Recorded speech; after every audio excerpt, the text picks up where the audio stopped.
நல்ல நேரம் முடியறதுக்குள்ள தாலி கட்ட சொல்லுங்க. மாங்கல்யம் தந்தனானேன மம ஜீவன ஹேதுனா சந்தே பத்னானி சுபகே சஞ்சீவரதரதாம் சதம். Happy married life.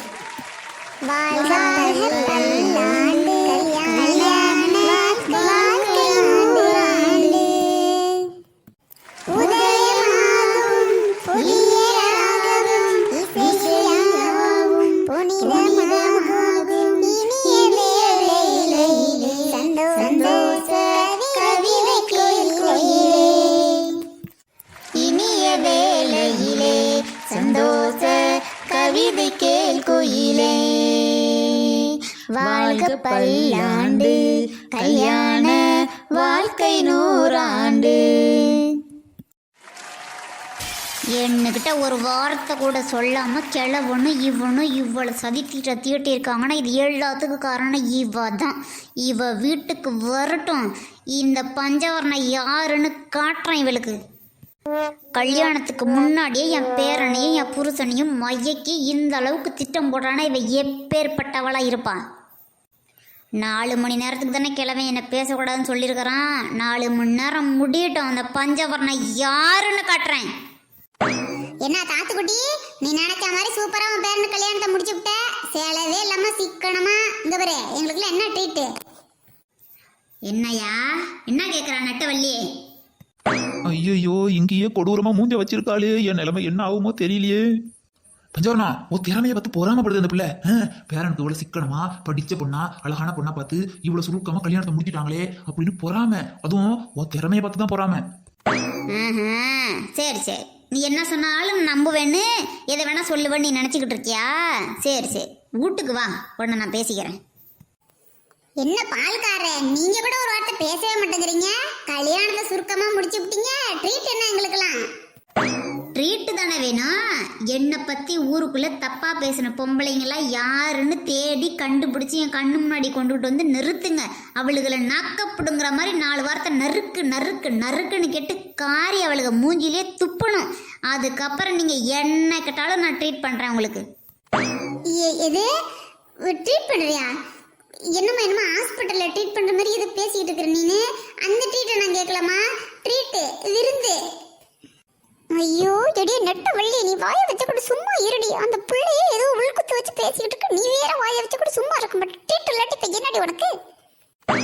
இல்ல ரவதி, பொதுவா எல்லாரும் கல்யாணம்னா என்ன ட்ரீட் இருந்தானு கேட்பாங்க, அதைத்தான் நானும் கேட்டேன். அந்த பிள்ளை என்ன இப்படி வேகப்படுது? பரவாயில்ல சரசு, கல்யாணம் ஆன அடுத்த செகண்டே புருஷன்கிட்ட கேள்வி கேட்டோன்னே நீ பதில் சொல்ற பத்தியா? நீ கெட்டியார புள்ள, நீ பொழைச்சிக்குவ. உன்ன மாதிரி புள்ள கிடைச்சதுக்கு பால்காரர் கொடுத்து வச்சிருக்கணும். உன்னை பத்தி தப்பா பேசுறவங்களை பத்தி நீ ஏன் கவலைப்படுற? உனக்கு நல்லது தானே பண்ணிருக்கிறாங்க. இந்த மாதிரி புருஷன் கிடைக்க நீ கொடுத்து வச்சிருக்கணும். யாருக்கிட்ட கொடுத்து வைக்கணும்? பணமா, காசா, சொத்தா, எதை கொடுத்து வச்சிருக்கணும்? அந்த மாதிரி கொடுத்து வைக்கிறது இல்ல. அது என்ன நீ இந்த மாதிரி பேசிட்டு இருக்கிற? இந்த மாதிரி கேட்டா நாங்க எப்படி பதில் சொல்ல முடியும்? கல்யாணம் முடிஞ்சோடனே பொண்ணா அடக்க ஒடுக்கமா தலையை குடிஞ்சு நிக்காம இப்பயே இவ்வளவு பேர் கேட்குற கேள்விக்கு பதில் சொல்றானா? இவ்வளவு நான் வீட்டுக்கு வரட்டும், அதுக்கு பிறகு நான் பார்த்துக்கிறேன். இல்ல சரசே, ரேவதி சொன்னது ஒண்ணு தப்பா, அது ஒண்ணு சொல்லிவிடல. இங்க ஒரு ஊர் உலகத்துல என்னத்தை கேட்ட போறாங்க? நானும் ஒண்ணு விளையாட்ட தானே கேட்டேன்.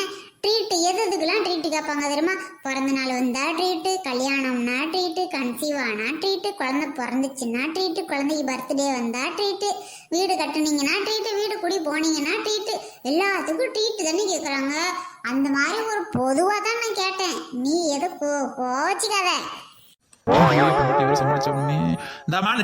நீ என்ன பெரிய ட்ரீட் கண்டுட்டு என் பொண்டாட்டி எது சொல்றாலோ அதெல்லாம் உங்களுக்கு நான் வாங்கி கொடுக்குறேன். என் பொண்டாட்டி சொல்ற பேச்ச நான் தட்டவே மாட்டேன். இங்க பாரு, இப்ப கூட அவ வந்து இந்த பொருளை வாங்கி கொண்டாந்து எல்லாருக்கும் குடியான்னு சொன்னா அடுத்த நிமிஷமே நான் செய்வேன். என்ன பஞ்சவர்ணா, என்ன வாங்கி கொடுக்கலாம்? இதுங்களுக்கு ட்ரீட் ட்ரீட் கேக்குதுவா? நீ சொல்லு, நீ என்ன சொல்றியோ அதை நான் தட்டாம செய்வேன்.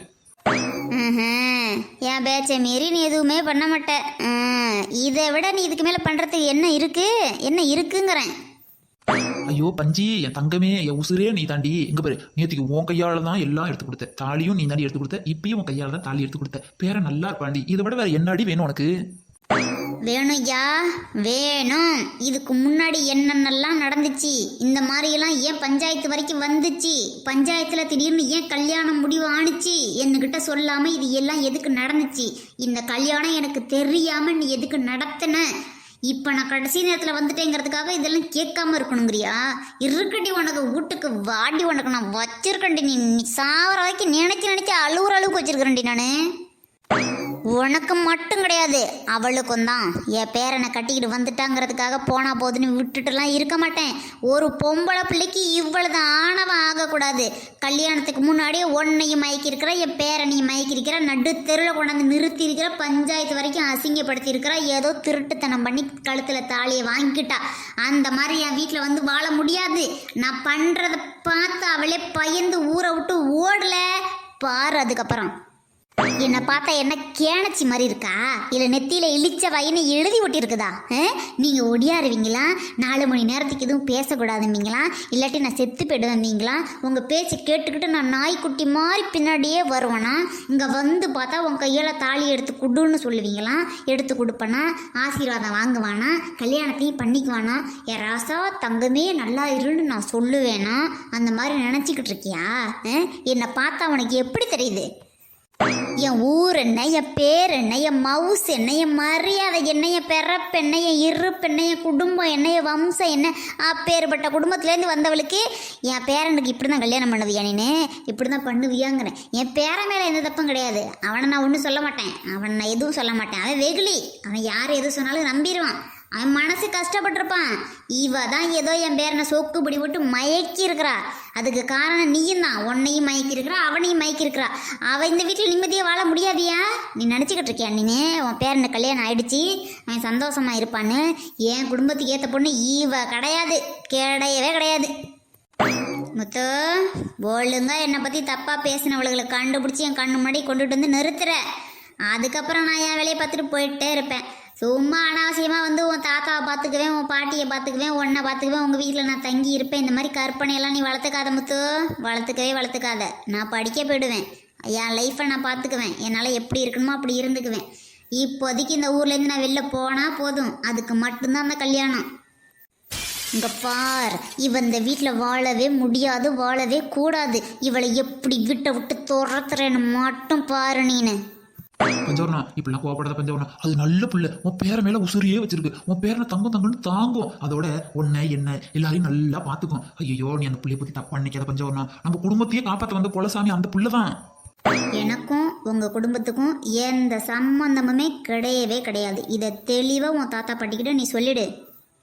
ஐயோ பஞ்சவர்ணா, சாவ போகிற காலத்தில் நம்மள அந்த பிள்ளை தானே பார்த்துக்க போகுது. தங்கம், அது நம்ம பேரனையும் நல்லா பார்த்துக்கும், நம்மளையும் நல்லா பார்த்துக்கும். கோவப்படாத பஞ்சவர்ணா. நான் செஞ்ச தப்புக்கெல்லாம் வேணா நான் மன்னிப்பு கேட்டுக்கிறேன் பஞ்சவர்ணா. ஏன்டா பஞ்சவர்ணா, அந்த புள்ள தங்கம்னாலும் தங்கம், சொக்க தங்கம். அது மேலே வேகப்படாது. அது நம்ம ஊட்ட விட்டு எங்கேயுமே போகாது. நீ வேணா பாரு, நாளையிலேருந்து அது எப்படி வீட்டு வேலையெல்லாம் சுறுசுறுப்பாக செய்யுது, உன்னை எப்படி பார்த்துக்குது, என்ன எப்படி பார்த்துக்குது, நம்ம பேரனை எப்படி எல்லாம் பார்த்துக்குதுன்னு பார்த்து நீனே மனசு மாறிடுவேன். அதுக்கப்புறம் பஞ்சவர்ணா மனசுல எதுவும் வச்சுக்காத, பிள்ளைங்களை எதுவும் வாக்குவாசாப்ப விட்டுடாத. அது ஒரு நல்லா இருக்கட்டும் பஞ்சவர்ணம்.